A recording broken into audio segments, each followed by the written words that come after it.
আরো জোরে, মদ কি হালাল না হারাম? সুদ কি হারাম না হালাল?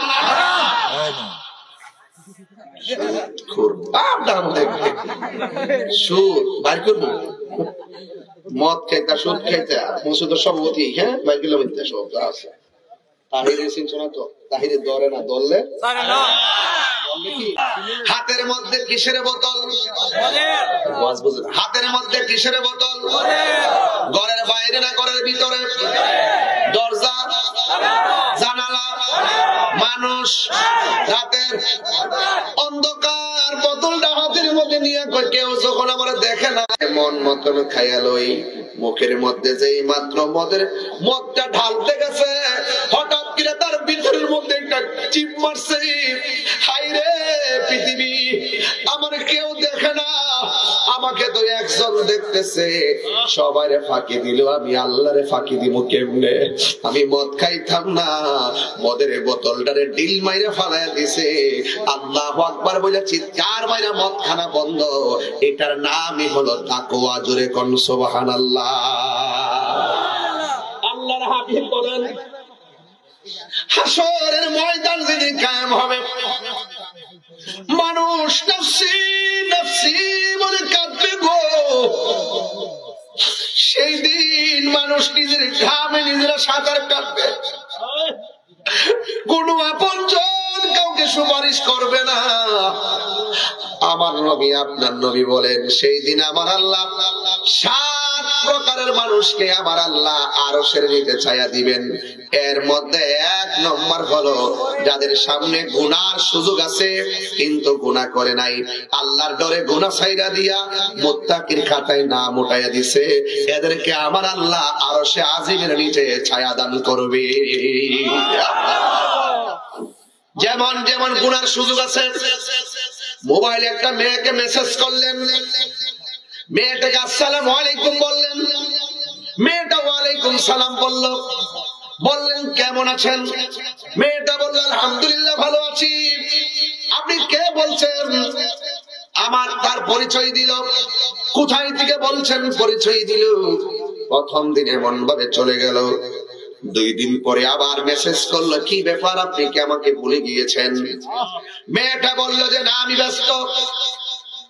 1 দিন 2 দিন 5 দিনের মাথায় এইভাবে মেসেজ আদান প্রদান হওয়ার পর ছেলে মেয়েটার সঙ্গে কথার প্রসঙ্গে বলল, যদি কিছু মনে না করেন আপনার বাড়িটা কোন দিকে বলেন। লোকেশন দিয়া দিল। ইয়াং জেনারেশন ভালো করে শোনো, মেয়েটা প্রস্তাব করলো, তারা কথা বলতেছে, বলতে বলতে ভাই বোন কয়জন সব বলছে, একদিন হতে হতে যদি কিছু না মনে করেন আপনার সঙ্গে আমি একটু দেখা করতে চাই। দেখা হয়ে গেল, বাস প্রথম দেখাতেই তাদের সঙ্গে একটা সম্পর্ক হলো। একদিন প্রসঙ্গে বলল, যদি কিছু না মনে করেন তাহলে আপনাকে নিয়ে একটু ঘুরতে যেতে চাই। ছেলে মেয়ে হাসবে না প্লিজ, তাকওয়ার কথা বলছি, খুব মনোযোগ, হাসির খোরাক দিচ্ছেন আপনাদেরকে, এগুলো অহরহ হচ্ছে। যুবকের ভিতরে একটা রিলেশনের মাধ্যমেও সে অলি হয়ে যায় যদি তার ভিতরে তাকওয়া কাজ করে। কথা বলে ঠিক কিনা? কিভাবে আমি বোঝাচ্ছি আপনাকে। মেয়েটাকে ছেলেটা প্রপোজ করলো, একদিন সিদ্ধান্ত নিল ঘুরতে যাবে। ঘুরতে যাওয়ার পরে 4 চক্রে চা পান করলো। ওই দিন শেষ হয়ে গেল, আরেকদিন বললো আমরা একটু ঘুরতে যাব। সম্পর্ক হতে হতে এমন একটা পর্যায়ে গেল, ছেলেটা মেয়েটার প্রতি একটু ভোগের চিন্তা করলো। ছেলেটা মেয়ের প্রস্তাব করলো, যদি কিছু মনে না করে, আমি যেহেতু তোমাকে ভালোই বাসি, তোমার সঙ্গে তো আমার বিয়েই হবে, তুমিও রাজি আমিও রাজি। একদিন প্রস্তাব করলো, তুমি যদি মনে কিছু না করো আমি তোমাকে ভোগ করতে চাই। একটা নীরব জায়গার মধ্যে তারা 2 জন চলে গেল। মেয়ের শরীর থেকে কাপড় গুলা খুলে ফেললো। মেয়েটা হঠাৎ করে বলল, না আপনি আমাকে এমন ভাবে ধরবেন, এটা অবৈধ, আপনি আমাকে এইভাবে টাচ করতে পারেন না। ছেলেটা বলছে না কিছু হবে না। মেয়েটা বলছে আমি নিরুপায়, আল্লাহকে ভয় করেন। এই কথা বলার পরে ছেলেটা মেয়েটারে যা মন চায় তা করার সুযোগ ছিল, এরপরও গুনার কাজটা করে নাই। এটার নামই হলো তাকওয়া। আমার আল্লাহর হাবিব বলেন, এই প্রকৃতির মানুষগুলো গুনার সুযোগ আছে এরপরও গুনাহ করে না, যারা আল্লাহকে ডরায়া গুনার কাজ ছেড়ে দেয়। আমার আল্লাহর হাবিব বলেন, আমার আল্লাহ ওই সমস্ত তাগড়া তাগড়া পোলাপানদের জন্য আরশে আজিমের ছায়ার ব্যবস্থা করে দিবে। তিন বন্ধু গেল ঘুরতে, একটা গুহার ভিতরে ঢুকলো, মুখের মধ্যে পাথর এসে পড়ে গেল, এমন পাথর পড়ে গেছে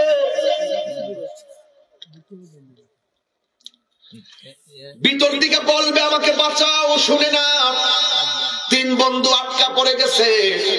এবার এক বন্ধু আরেক বন্ধুরে কয়, এমন একটা জায়গায় এসেছি জীবন গেলে ও কাউকে ডাক দিলে ডাক শুনবে না। বন্ধুরে এখন আমরা কি করব? খাবার না খেয়ে মরতে হবে। নিজের গায়ে তিনজনে মিললে এত বড় পাথর সরাইতে পারবো না। এক বন্ধু আরেক বন্ধুরে বলে, জীবনে চলার পথে আমাদের জীবনে অনেক গুনাহ করেছি, কিন্তু এমন কোন সওয়াবের কাজ করছি যে সওয়াব গুলো কুটফি দিতে পারবো। বাজান বুঝেন না? কুটফি, যে সওয়াব গুলো আল্লাহর দরবারে আরাধনা হিসেবে উপস্থাপন করব। আল্লাহ জীবনে অনেক অপরাধ করেছি, কিন্তু তোমার কাছে আমরা এই ভালো কাজ করেছি। এর মধ্যে একটা ছেলে ডাক দিয়ে, আল্লাহ আমার চাচাতো বোনকে আমি ভালোবাসতাম, আমার চাচাতো বোনকে আমি পিছন দিকে দৌড়ানি দিয়েছিলাম, দৌড়তে দৌড়তে সে সামনে গিয়েছিল, আমিও তার পিছন পিছন গিয়েছিলাম। আমি তাকে এক পর্যায়ে মেয়েটা ক্লান্ত হয়ে গেল, নিরুপায় হয়ে বসে গেল। আমি তার কাপড়গুলো উন্নাগুলো টান দিয়ে ছিঁড়ে ফেলছি। আমি তাকে মাটির মধ্যে ফেলে দিয়ে যখন তাকে ধরতে গেলাম, মেয়েটা বলছে, ভাই রে আমার আল্লাহরে ভয় করেন। ও আল্লাহ, খোদার কসম, আল্লাহর কসম, চূড়ান্ত জায়গা থেকে ও তাকে ছেড়ে দিয়ে সম্মান দিয়ে বাড়িতে পাঠিয়েছিলাম, আমি তাকে টাচ করি নাই। যদি ওই দিনের কাজটা যদি তোমার কাছে ভালো লেগে থাকে তাহলে মেহেরবানি করে পাথরটা সরায় দাও। এই কথাটা বলতে দেরি, ওই গুহার মুখের পাথরটা সরে যাইতে দেরি হয় নাই। এটার নাম হলো তাকওয়া, এটার নাম হলো তাকওয়া। খবরদার যুবক, কেউ দেখে না, দেখে একজন, তিনি কে? আল্লাহ রাব্বুল আলামিন সূরা নাবার মধ্যে বলতেছেন, আফজাল সূরা নাবার মধ্যে বলতেছেন, সূরা নাবার মধ্যে আল্লাহ রাব্বুল আলামিন মুত্তাকিনদেরকে সারপ্রাইজ দেওয়ার জন্য আল্লাহ রাব্বুল আলামিন বলতেছেন,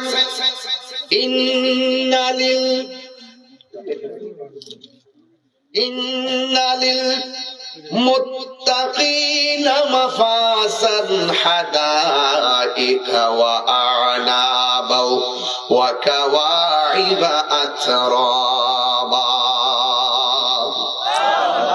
আল্লাহ রাব্বুল আলামিন বলেন, যারা মুত্তাকি হবে, আমি আল্লাহকে ভয় করবে, আমি আল্লাহ তাদেরকে একটা নয় দুইটা নয়, জান্নাতের ভিতরে আমি আল্লাহ অসংখ্য আঙ্গুর ফলের বাগান উপহার দিয়ে দিব।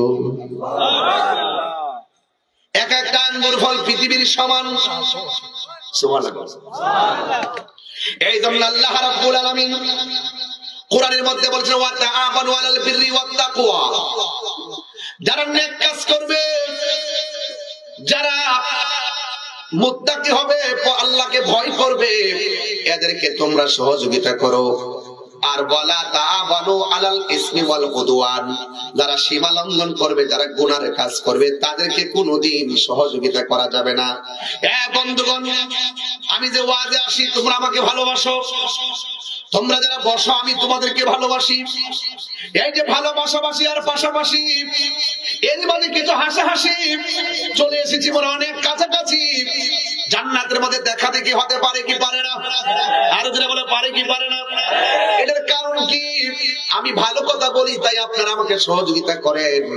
আমার উপরে বিপদ আসলে আপনারা ওই শাস্তাগঞ্জের নতুন ব্রিজের ভিতরে আন্দোলন করেছেন একমাত্র ভালোবাসার খাতিরে। কথা বলেন ঠিক কিনা? আমার নবী, আপনার নবী রাহমাতুল লিল আলামিন। তিনি সুন্দরভাবে বলে দিয়েছেন, হাদিসটা আমি পড়ে শুনে যাই। আন আবি হুরায়রা রাদিয়াল্লাহু তাআলা আনহু قال, হযরত আবু হুরায়রা রাদিয়াল্লাহু তাআলা আনহু থেকে বর্ণিত, তিনি বলেছেন, قال রাসূলুল্লাহ সাল্লাল্লাহু তাআলা আলাইহি ওয়াসাল্লাম, আল্লাহর হাবিব সাল্লাল্লাহু তাআলা আলাইহি ওয়াসাল্লাম নূরানি জবান মুবারকে বলেছেন, আতাদরুনা মা আকসাল জান্নাহ, তোমরা কি জানো এই পৃথিবীর মধ্যে সবচেয়ে বেশি কোন কারণে মানুষ জান্নাতে যাবে? সুবহানাল্লাহ বলে গেলে অনেকে তো অনেক ইবাদত করব, কিন্তু কিছু কিছু কাজ আছে, কাজের কারণে সবচেয়ে বেশি এই কোয়ালিটির মানুষগুলো বেশিরভাগ জান্নাতে যাবে। সুবহানাল্লাহ বলে। আতাদরুনা মা আকসারু মা ইউদখিলুন নাসাল জান্নাহ, তোমরা কি জানো কোন কারণে বেশিরভাগ মানুষ জান্নাতে যাবে? ফাকাল রাসূলুল্লাহ সাল্লাল্লাহু আলাইহি ওয়াসাল্লাম, আমার নবী আপনার নবী রাহমাতুল লিল আলামিন বলেছেন, তাকওয়াল্লাহি ওয়া হুসনুল খুলুক, যার চরিত্র সুন্দর আর যে ব্যক্তিটা আমার আল্লাহরে ভয় করে, যারা আল্লাহকে ভয় করে, তারা এরি ক্ষেতের আইল কাটতে এক ক্ষেতের পানি আর খেতে নিতে পারে। যারা আল্লাহকে ভয় করে আপেলের ঠুঙ্গা একটু ওজন বাড়ায় না। ও ভাই ভাই, রিজিকের মালিক কেউ না, রিজিকের মালিক আল্লাহ।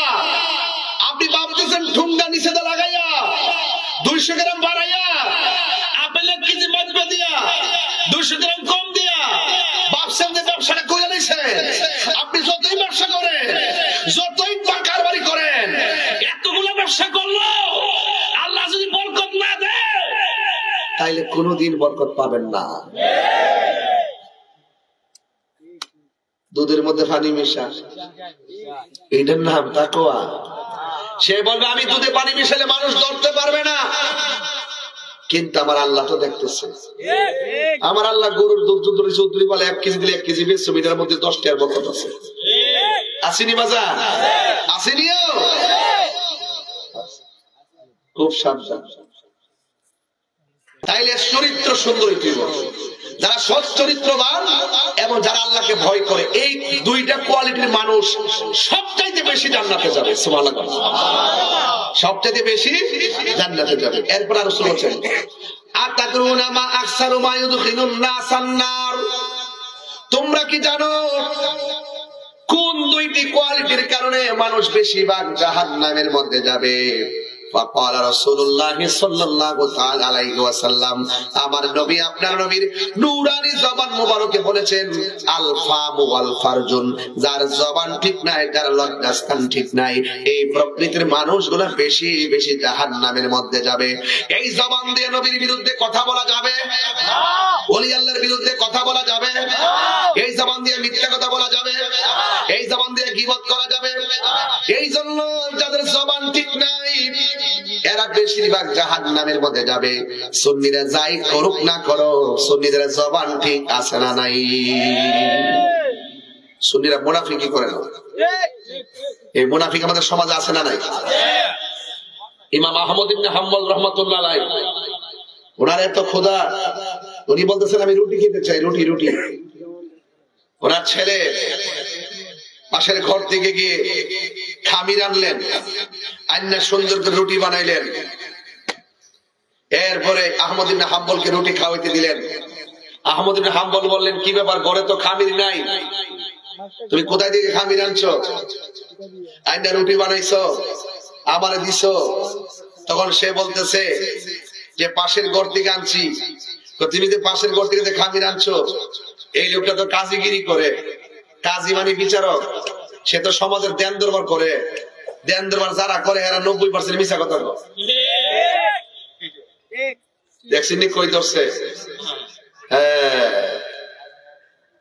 এই রুটি আমি খাইতাম না,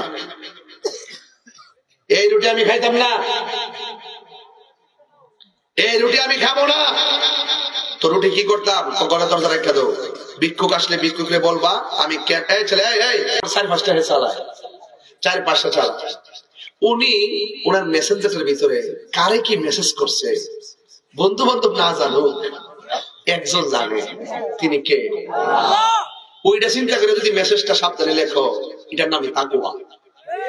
আমি যদি এই মুহূর্তে মারা যাই, আমার ইনবক্সটা চেক হবে, আমার হোয়াটসঅ্যাপটা চেক হবে, আমার মেসেঞ্জারটা চেক হবে। আমি মারা যাওয়ার পরে যদি নেগেটিভ কিছু আমার মোবাইলটাতে থাকে, তাহলে আমি দুনিয়ার জমিনের মানুষের কাছে ছোট হব ইত্যাদি চিন্তা করে যারা পাপ কাজটা ছেড়ে দেয়, এরাই হলো মুত্তাকি। কথা বলে ঠিক নেবে? ঠিক বর্ষ কষ্ট নিও না, এটা আমি এক্সাম্পল দিলাম তোমাকে বোঝার জন্য বলছি। ভাই আমার প্লিজ, আহমদ ইবনে হাম্বল বলেন ঘরের দরজা রেখে দাও। কোন সায়েল যদি আসে, কোন ভিক্ষুক যদি আসে, ভিক্ষুকের বলবা যে রুটিগুলো বানানো হয়েছিল আমার জন্য, আমি কেন খাই নাই এই কথার ভিক্ষুকরে বলবা যে সে কাজীগিরি করে। কাজী মানে বিচারক কি, দেন দরবার করে। তো সে এখানে সে কাজী, তাদের মধ্যে অনেক ম্যাক্সিমাম মিথ্যার প্রশ্রয় নেই বেশি, আশ্রয় প্রশ্রয় বেশি নেই, এই জন্য আমি খাই নাই। এরপরে যদি কোনো ভিক্ষুক খায় তাইলে দিয়ে দিবা। এরপরে রুটিগুলো করে দরজায় রেখে দিল। ইমাম আহমদ ইবনে হাম্বল রাহমাতুল্লাহ আলাইহি বলে দেওয়ার পর 1 মাস হয়ে গেছে, ঘরের দরজার মধ্যে কোনো ভিক্ষুক আসে নাই। 1 মাস পরে আহমদ ইবনে হাম্বল বললেন, রুটিগুলা কি করেছো? এবার ডাক দিয়ে বলে, ও আহমদ ইবনে হাম্বল, আপনি বলার পর থেকে এখনো পর্যন্ত কোনো ভিক্ষুক আমাদের ঘরের দরজায় আসে নাই, তাইলে রুটিগুলা কি করেছো? কয় রুটিগুলা নষ্ট হয়ে গেছে। কয় নষ্ট রুটিগুলো কি করেছো? কয় নষ্ট রুটিগুলো পানির মধ্যে ফেলে দিয়েছি। আহমদ ইবনে হাম্বল কাহাই রে, কাজটা করলে কি পানির মধ্যে ফেলাইছস? এই না জানে কোন মাসে ওই রুটিগুলা খাইছে, সেই দিন থেকে আহমদ ইবনে হাম্বল কোনদিন নদীর মাছ খাই নাই। তাকওয়া, তাকওয়া।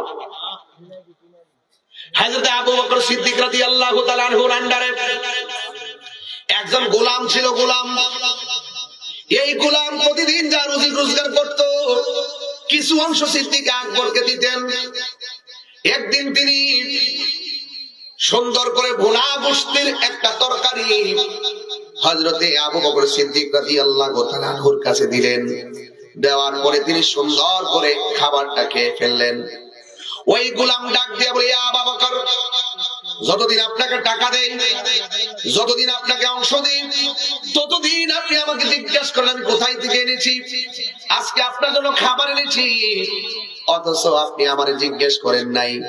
হযরত আবু বকর সিদ্দিক রাদিয়াল্লাহু তাআলা আনহু বলেন, ও পাগল, আমার ক্ষুধাটা বেশি লেগে গিয়েছিল, এই জন্য আমি তোমার আজকে জিজ্ঞেস করি নাই। এছাড়া কোনোদিন তো তুমি অমার্জিত কোনো আচরণ করো নাই, কোন ধরনের খারাপ কাজ তো কোনোদিন করো নাই। ঠিক আছে, তুমি যেহেতু বলেছ, তাহলে আমি জানতে চাই এই খাবারটা কোথায় থেকে এনেছো। এবার সে বলতেছে, আজ থেকে অনেক দিন আগে ইহুদিদের বাড়ির মধ্যে আমি মন্ত্র পাঠ করছিলাম, মন্ত্র পাঠ করার বিনিময়ে আমাকে দেই নাই। আজকে আমি এই দিকটা গেলাম, যাওয়ার পরে আমি যখন রাস্তা দিয়ে আসতেছি, আমি দেখলাম ওই বাড়ির মধ্যে বিয়ের আয়োজন চলতেছে। ওই বিয়ের আয়োজনে যখন আমি ঢুকলাম, তখন ওই বাড়ির মানুষগুলো বলতেছে, ও পাগল, তুমি গীতা পাঠ করেছ, তুমি মন্ত্র পাঠ করেছিলে, কিন্তু তোমাকে আমরা অনেক দিন ধরে খুঁজতেছি, কিন্তু আমি তোমাকে মন্ত্রের বিনিময়ে দিতে পারি নাই। আজকে যেহেতু তুমি এই দিক দিয়ে এসেছো, একটা কাজ করো, তাইলে তুমি আমার বাড়ি থেকে খাবার গুলো নিয়ে যাও, আমি ওই খাবার গুলো তারা বাড়ি থেকে নিয়ে এসে আপনাকে দিয়েছি। এই কথা বলার পরে, ওই মন্ত্র পাঠ করা তো হারাম, কথা ঠিক কিনা? ওই মন্ত্র পাঠ করা হারাম, আর এটার বিনিময় গ্রহণ করাও হারাম, কথা বল ঠিক কিনা? এই হারাম যখন না দিলেন, এবার সিদ্দিক আকবর 2টা আঙ্গুল তার মুখের ভিতরে ঢুকাইয়া দিলেন। যতটা লুকমা মুখের মধ্যে দিয়েছে, পানিগুলো ভিতরে দিয়ে সবগুলো বের করে ফেললেন। এবার ওই গোলাম ডাক দিয়ে বলে, ও আবু বকর, কি ব্যাপার, আপনি এমন ভাবে আঙ্গুল দিয়ে কেন বের করে ফেললেন? এই কথা বলার পরে সিদ্দিক আকবর বলতেছেন, আজকে আমি আঙ্গুল দিয়ে বের করে ফেলছি, যদি বের না হইতো, আঙ্গুল ঢুকাইতে ঢুকাইতে দরকার আমার জীবনটা দিয়ে দিতাম, এরপরও আমি ওই খাবার আমার পেটের মধ্যে রাখতাম না। এটার নাম হলো তাকওয়া। এই জন্য যে যা দিছে তাই খাইয়ে ফেললেন না, যে যেটা দিছে সেটাই খাইয়েন না। একটা কথা মনে রাখবেন, হারাম যদি খাইবেন, যাচাই বাছাই না করে যদি আপনি খাবেন, ওই খাবার দ্বারা যদি আপনার শরীরের মধ্যে যদি কোনো রক্ত পয়দা হয়, এই হাতের দোয়া আল্লাহ রাব্বুল আলামিন জিন্দেগিতেও কবুল করবে না। ঠিক কি না? এই জন্য আমার যুবক ভাইরা, হযরতে আব্দুল্লাহ ইবনে উমর রাদিয়াল্লাহু তাআলা আনহু তিনি গেলেন এক মরুভূমির মধ্যে যাওয়ার পরে দেখতেছেন রাখাল বকরি চড়াইতেছে। এবার বকরি যখন চড়াইতেছে, এবার আব্দুল্লাহ ইবনে উমর রাদিয়াল্লাহু তাআলা মনে মনে রাখালের তাকওয়া কেমন আছে এই কথা চিন্তা ভাবনা কইরা ডাক দিয়ে রাখাল, তুমি যে বকরি চড়াইতেছো, এই বকরি থেকে একটা বকরি আমার কাছে বিক্রি করে ফেলো, এরপর আমি এটা জবাই করব, তোমাকে বকরির দামও দিব, এবং যে জবাই করব সেটার গোশত তোমারে দিব। একটা জবানও বন্ধ রাখবেন না। মহব্বতে মায়ার সুরে বলুন না সুবহানাল্লাহ। এবার রাখাল ডাক দিয়া বলে, ওমর, ও আব্দুল্লাহ ইবনে ওমর, এই বকরির মালিক তো আমি না, এই বকরির মালিক তো আমি না, এই বকরির একটা মালিক আছে, আমি কেবলমাত্র রাখাল। এই জন্য আমি আপনার কাছে এই বকরি বিক্রিও করতে পারবো না, এবং আপনার বিক্রিকৃত ওই বকরি থেকে গোশত আমি নিতে পারবো না, যেহেতু আমি এটার মালিক না। আমি মালিকানা ছাড়া এটা বিক্রি করার অধিকার রাখি না। এরপর আব্দুল্লাহ ইবনে ওমর বলে, তুমি যদি বিক্রি না করো আমাকে দিয়ে দাও। আর মালিককে বলবা এই বকরি একটা জঙ্গলা থেকে বাগে নিয়ে গেছে। আল্লাহু আকবার কেন দেখেন প্রসেসটা কি। এবার রাখাল ডাক দিয়ে কয়, আমি আমার মালিকের অনেক দিন ধরে চাকরি করি, আর আমার মালিককে যদি আমি বলি যে আমার একটা বকরি বাগে নিয়ে গেছে, মালিক বিশ্বাস করবে।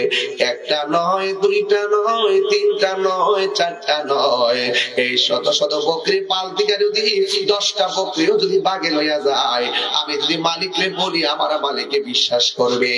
আমার মালিক আমার এত বিশ্বাস করে, কোনদিন আমাকে অস্বীকার করবে না, কোনদিন আমাকে অবিশ্বাস করবে না।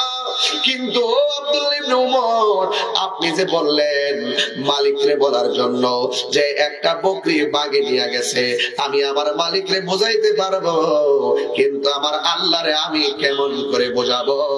এটার নামই হইল তাকওয়া। ঠিক কি না?